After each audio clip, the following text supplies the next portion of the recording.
कि 12वीं क्लास में लगातार 3 बार फेल होते हैं। फेल होने के बाद में इतना डिप्रेशन आ जाता है, जो स्टूडेंट है उसके ऊपर इतना मेंटली वो टॉर्चर हो जाता है कि वो पढ़ाई करने की सोचता भी नहीं है। और आपने उस पढ़ाई को आगे कंटिन्यू रखा और आज आप आरएएस बने और आपके आगे भी सपने होंगे। मैं उसी दौर के बारे में जानना चाहूँगा कि कैसे आप वो जो मुश्किल दौर था बाहर कैसे निकले। दोस्तों, स्कूल के दिनों की वो कहानी तो आपको याद होगी जब नया सत्र की शुरुआत होती थी और जैसे हम स्कूल में जाते तो हमें पूछा जाता था कि आगे जाकर आप क्या बनना चाहोगे। कोई कहता मुझे डॉक्टर बनना है, कोई कहता मुझे इंजीनियर बनना है, तो कोई कहता मुझे टीचर बनना है। जब क्लास के टॉपर ये बात कहते तो हम सब तालियां बजाते, लेकिन उसी क्लास में जब बैक बेंचर ऐसे बच्चे जिनके पढ़ाई में कम मार्क्स आए हैं वो ये बात कहते तो सब उनकी खिल्ली उड़ाते, सब उनके ऊपर हंसते। टीचर का ये कहना होता कि पहले अपनी क्लास को तो पास कर लो, डॉक्टर इंजीनियर या टीचर बनना तो बहुत दूर की बात है। लेकिन आज हमारे साथ में है दौलतपुरा के प्रमोद कुमार जी, जिन्होंने उस सोच को बदल दिया है। और अगर उनका एग्जाम्पल देखें तो वो लाखों ऐसे बच्चों को प्रेरित करेंगे कि जो पढ़ाई में अभी भले ही कम कर रहे हों, लेकिन आगे से अगर वो अच्छा करना चाहते हैं तो लगातार पढ़ाई कर काफ़ी अच्छा मुकाम हासिल कर सकते हैं। हमारे साथ में प्रमोद कुमार जी हैं, जिन्होंने अभी आरएएस में 99वीं रैंक हासिल कर अभी वो आरएएस बन गए। आरएएस बनने से भी पहले उन्होंने बहुत सारी एग्ज़ाम्स भी क्लियर की हैं। तो उनसे हम बात करेंगे और ये जानने की कोशिश करेंगे कि वो उस 12वीं में लगातार 3 बार फेल होने के दौर से निकलकर किस प्रकार से आरएएस बने। प्रमोद जी, आपका बहुत बहुत स्वागत है। धन्यवाद। सबसे पहले तो आपको बहुत बहुत शुभकामनाएं। धन्यवाद। मैं सबसे पहले तो देखो आपको बता दूं आप तक पहुंचने का मेरा जो जरिया क्या रहा। मैंने न्यूज़ में एक खबर देखी कि 12वीं क्लास में लगातार 3 बार फेल होने के बावजूद आईएएस आरएएस बने। तो ये खबर सुनते ही दिमाग में यही आता है कि 12वीं क्लास में लगातार 3 बार फेल होते हैं। फेल होने के बाद में इतना डिप्रेशन आ जाता है, जो स्टूडेंट है उसके ऊपर इतना मेंटली वो टॉर्चर हो जाता है कि वो पढ़ाई करने की सोचता भी नहीं है। और आपने उस पढ़ाई को आगे कंटिन्यू रखा और आज आप आरएएस बने और आपके आगे भी सपने होंगे। मैं उसी दौर के बारे में जानना चाहूँगा कि कैसे आप वो जो मुश्किल दौर था बाहर कैसे निकले। जब 10th का रिज़ल्ट आने के बाद में जब हमने साइंस सब्जेक्ट ले लिया था 11th क्लास के अंदर, तो मैं बताना चाहता हूँ कि परिजनों का एक वो रहता है, उस समय का एक दौर था साइंस लेने का कि बच्चे साइंस लेंगे और डॉक्टर इंजीनियर बनेंगे, डॉक्टर इंजीनियर बनेंगे। मेरे पिताजी मेडिकल डिपार्टमेंट में थे, तो उनका भी एक सपना था कि मेरा बच्चा डॉक्टर बने। तो वहाँ से एक जज्बा ऐसा लगा कि यार साइंस लेके, घर वालों का या परिजनों का कोई प्रेशर नहीं था, लेकिन मुझे ऐसा लगा कि पिताजी का सपना पूरा करना है तो डॉक्टर बनना है तो साइंस लेना ही पड़ेगा। तो हमने साइंस लिया और साइंस में शायद मैं लायक नहीं था साइंस के, या ये कह सकते हैं कि देखो आजकल का एक समय है, बच्चे अलग अलग होता है, किसी के अंदर खेलने के प्रति बहुत अच्छी रुचि होती है, किसी का आर्टिस्ट बनने का या फिर किसी का डांस करने का, और किसी का पढ़ाई करने का, तो आर्ट्स, किसी का कॉमर्स फैक्टर अच्छा होता है, किसी का साइंस अच्छा होता है। जैसे मैं बताना चाहता हूँ उदाहरण के लिए कि जो मेरा भांजा है वो फुटबॉल एकेडमी के अंदर है अभी उदयपुर, और नेशनल खेल चुका है। तो उसका एक सपना था कि मैं फुटबॉलर बनूं। तो मेरे जिया जी जो केंद्रीय विद्यालय में टीचर हैं, तो वो भी यही सोचते थे क्योंकि वो बच्चा इतना इंटेलिजेंट है कि साइंस के अंदर उसका बहुत अच्छा कमान था। लेकिन भाई जो खेल के साथ में वो चीज़ें कंपलसरी नहीं हो सकती थी, तो उन्होंने फिर उसको आर्ट्स सब्जेक्ट दिलवा के, और अभी वो एकेडमी के अंदर खेल रहा है, अच्छा चल रहा है उसका। तो उन परिजनों ने या फिर मेरे जिया जी हैं जो उन्होंने समझा उस बच्चे की, उसकी जो रुचि थी उस सब्जेक्ट के अंदर, किसके अंदर उसका परफॉर्मेंस अच्छा रहेगा। तो परिजनों को मैं यही कहना चाहता हूँ कि पहले तो आप बच्चों की रुचि के ऊपर समझें कि यार बच्चा करना क्या चाहता है, उस पर थोपे नहीं आप वो कि साइंस ले, इंजीनियर बन, डॉक्टर बन, ऐसा वैसा। तो लगातार मैं 11वीं में मैंने कैसे जैसे पास कर ली थी, और उसके बाद में 12वीं के अंदर रेगुलर 3 साल फेल हुआ। उसके बाद में मुझे ऐसा लगा कि यार स्टडी के प्रति अपना ख़त्म है, अपन नहीं कर सकते तैयार। तो मैं एक फाइनेंस कंपनी थी, मैंने वो ज्वाइन कर ली थी, वहाँ पर काम करते थे। तो मम्मी जी थे और उन्होंने मेरा फार्म वार्म भरवाया, और 12वीं का मुझे पता भी नहीं था कि मेरा फार्म भरवा चुके हैं। हमारे पड़ोस में एक लड़की है कंचन नाम की, तो उन्होंने मम्मी के साथ में जाके मेरा फार्म वार्म भरवाया था। इस तरह से रहा। अब मुझे बाद में पता चला कि भाई आपका 12वीं का आर्ट्स का फार्म भरा दिया, मुझे सब्जेक्ट का भी ध्यान नहीं था कि आपके सब्जेक्ट कौन कौन से हैं उसके अंदर। तो धीरे धीरे ये चीज़ें सामने आई, और जो मेरे स्टाफ के थे श्रीराम ट्रांसपोर्ट फाइनेंस के, उन्होंने भी मुझे काफ़ी समय दिया पढ़ने का वहाँ पे, और बोला कि तू पढ़ सकता है, क्योंकि उन्होंने भी चेक किया होगा कि वहाँ पे कि यार बच्चे में दिमाग तो है इसके अंदर और ये कर सकता है, बस ये रास्ता भटक चुका है। तो अच्छा रिजल्ट आया, फिर मेरे ऐसा लगा कि यार अब अपन आगे जाके कुछ भी कर सकते हैं। बिल्कुल, प्रमोद जी ने एक बात काफ़ी अच्छी कही कि उन्हें ये महसूस हुआ कि वो साइंस के लायक नहीं है। इन्होंने बड़े आराम से ये बात कह तो दी, लेकिन ये बात कहना इतना आसान नहीं है, क्योंकि 10वीं क्लास पास करने के बाद में जो भी बच्चों को लगता है कि मैं पढ़ने में थोड़ा अच्छा हूँ, तो वो सबसे पहले साइंस की तरफ ही भागते हैं।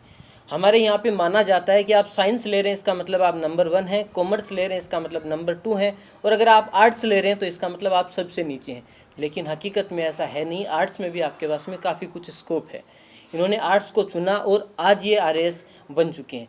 लेकिन जब ऐसा दौर आता है जब आप पढ़ाई में अच्छा नहीं करते हैं, तो परिवार और जो आसपास के लोग हैं उनका ये सोचना होता है कि आप पढ़ाई में अच्छा नहीं कर रहे हैं तो किसी दूसरी तरफ जाकर आप अपना करियर बनाएं, या कुछ ऐसा काम आप सीख लें जिससे कहीं पर आप 10,000, 12,000, 15,000 रुपये की इनकम कर सकें।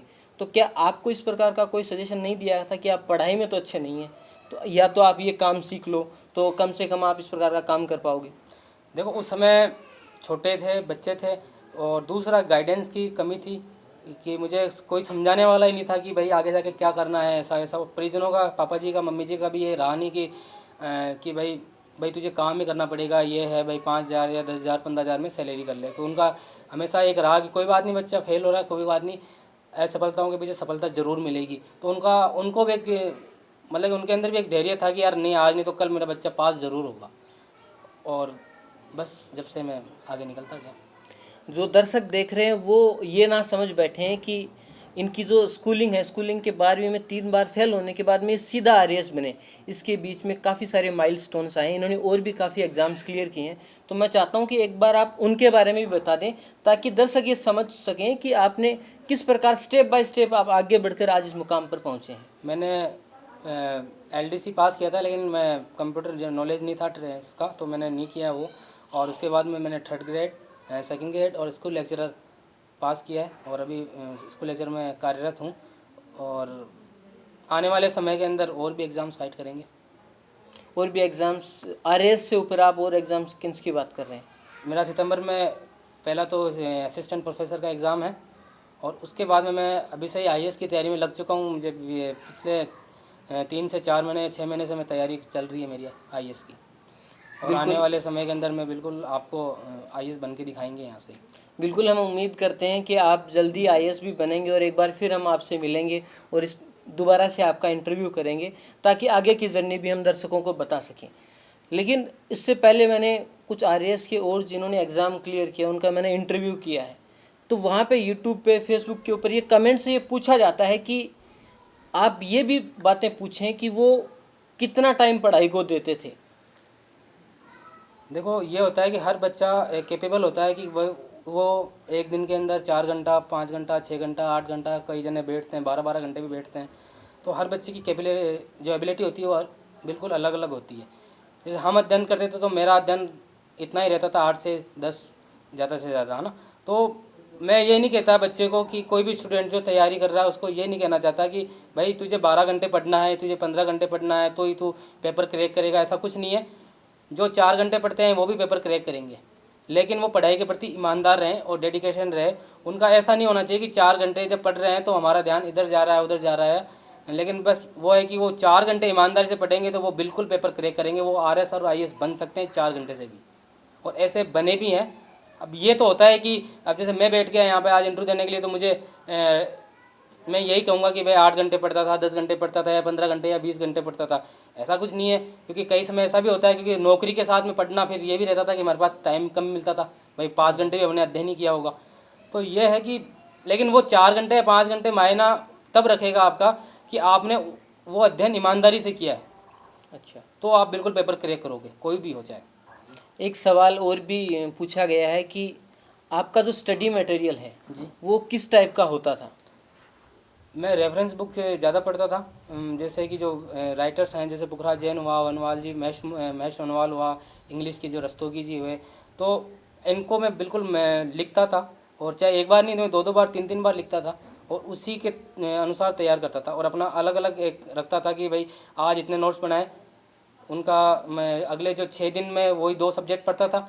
उन 6 दिन का जो संडे का होता था उनका मैं फिर अपने आप टेस्ट लेता था स्वयं का, और फिर अगले 6 दिन अगले लेसन्स पढ़ता था। टुकड़ों के में मतलब कि टुकड़े वाइज में बांटता था हर चीज़ को, पार्ट वाइज बांटना बहुत ज़रूरी होता है। आपने जो पढ़ाई है उसको अलग अलग टुकड़ों में डिवाइड भी कर रखा था, और जो रेफरेंस बुक है आप उन्हें प्रेफर करते थे ताकि आपको जो भी आप पढ़ाई कर रहे हैं वो एटलीस्ट आपका सही हो, उसमें कहीं पे कुछ आपको मिस्टेक ना मिले। क्योंकि कई बार ऐसा भी होता है कि आप अगर मार्केट में से बुक खरीदें तो एक ही चीज़ वहाँ पर 2 अलग अलग तरीके से लिखी हुई है, और आगे जाकर उसके ऊपर कोई विवाद होता है तो वहाँ पर आपकी चीज़ आप प्रामाणिकता के साथ में उसको बता सकें। बिल्कुल ये बात आपकी सही है। मैं एक बार आपसे कहना चाहूँगा कि जो दर्शक हमारे देख रहे हैं वो चाहे रीट के एग्ज़ाम के लिए तैयारी कर रहे हो, पटवारी के लिए तैयारी कर रहे हो, अभी काफ़ी सारी एग्ज़ाम्स आने वाली हैं, तो आप उनको कुछ ऐसी खास बातें बताएं जिससे वो अपनी किस प्रकार से वो इसमें सिलेक्शन ले सकते हैं। आपने काफ़ी सारी एग्ज़ाम क्लियर किए हैं, तो क्या आपको एग्ज़ाम्स क्रैक करने का कोई फॉर्मूला मिल गया है? ना, ऐसा कुछ नहीं है, कोई फार्मूला नहीं होता किसी एग्ज़ाम को क्रैक करने का। लेकिन मैं जैसे रिट का जैसे आपने बात की, तो रिट के अंदर अभी मुझे ऐसा सुनने में आया था कि जो BSTC वाले हैं वो बीएड वीएड में उनको भी कमांड कर रहे हैं, वो फार्म भर रहे हैं। तो बच्चे को, स्टूडेंट जो छात्र है उसको एक ही चीज़ याद रखनी है कि मैं, ऐसा नहीं है कि मैं 1 से 5 के लिए भी तैयार हो जाऊँ, 6 से 8वीं के लिए भी 8वीं के लिए तैयार हो जाऊँ, नहीं कर सकता वो 2-2 को तैयार। एक रखना है, चाहे 1 से 5 के लिए ले या 6 से 8वीं के लिए ले, और एक मोटिव होना चाहिए बच्चे का कि मैं रिट की तैयार कर रहा हूँ तो मैं रिट के लिए लगूँ। ऐसा नहीं है कि मैं रिट की भी तैयारी कर लेता हूँ, पटवारी की भी तैयारी कर लेता हूँ, सेकंड ग्रेड की भी तैयारी कर लेता हूँ, एक साथ इन चीज़ों की तैयारी नहीं होगी। आपको फोकस एक ही एग्ज़ाम पर रखना है। आपका जो गोल है वो फिक्स होना चाहिए ताकि आप डिस्टर्ब ना हो। हाँ। क्योंकि अलग अलग एग्जाम्स में सिलेबस में जो थोड़ा बहुत चेंज आता है उसकी वजह से आप 3 महीने इसकी तैयारी कर रहे हैं, फिर 3 महीने आप उस चीज़ की तैयारी कर रहे हैं, तो काफ़ी ज़्यादा उसमें आप डिस्टर्ब हो जाते हैं। मुझे लगा कि आज का ये वीडियो देखकर आपको भी काफ़ी कुछ सीखने को मिलेगा, साथ में आपको ये मोटिवेशन भी मिलेगा कि आपने अगर अभी तक पढ़ाई में ज़्यादा अच्छा काम नहीं किया है तो आप पास्ट को छोड़ दें और आगे भविष्य की सोचें कि आप अगर आज से अच्छे से पढ़ाई करना स्टार्ट कर देंगे तो आगे जाकर आप काफ़ी कुछ कर सकते हैं। आपके सामने हमारे पास में एक एग्जाम्पल है कि जो 12वीं क्लास में 3 बार असफल हुए, लेकिन उन्हें अपनी असफलता को अपने साथ नहीं जुड़ने दिया, अपनी असफलता को बदल कर वो RAS बन चुके हैं और आगे उनका भरोसा है कि वो IAS भी बनेंगे। हम इसी शुभकामना के साथ कि जल्दी ही इनका एक और इंटरव्यू करेंगे जब ये IAS बन जाएंगे। आज का ये वीडियो यहीं पर ख़त्म करते हैं। धन्यवाद।